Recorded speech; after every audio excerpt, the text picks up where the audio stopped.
The outlook for Gen Z is pretty grim. They're struggling to find well-paying jobs while inflation continues to rise.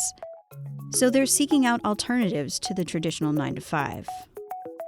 Income stacking really comes from this idea that in the modern economy, one income is just no longer enough for people.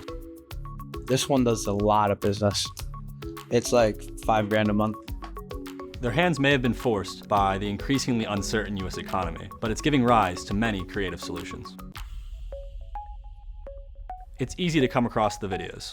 Influencers hawk their methods to make money in an era of poor job prospects. Why are you not making an extra $2,000, $3,000, $4,000 a month online with all of the side hustles that are available right now? I made over $1.5 million last year from 7 different income streams.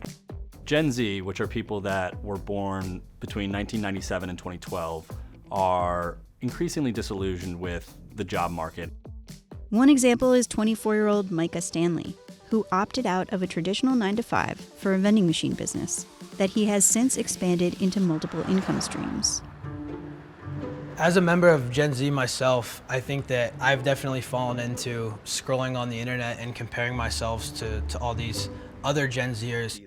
If you go on Instagram, all these kids are flexing their Lamborghini SVJs in Miami. It's like, how did he get that? And that's kind of what they're going for. The labor market's in this low hire, low fire environment. People are much more likely to stay put, which makes it difficult for younger people to find opportunities in the labor market.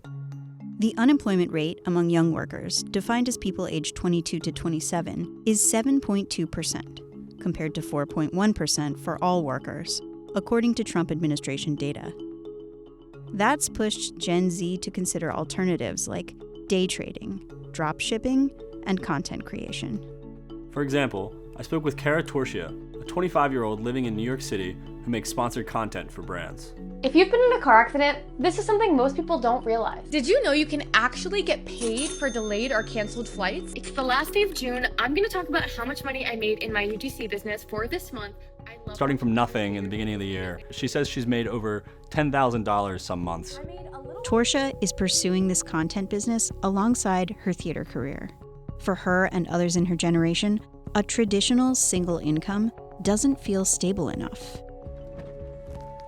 Similarly, Stanley tried various side hustles after realizing his first full-time job out of high school was a dead end, even driving himself into debt trying to open a brick-and-mortar store.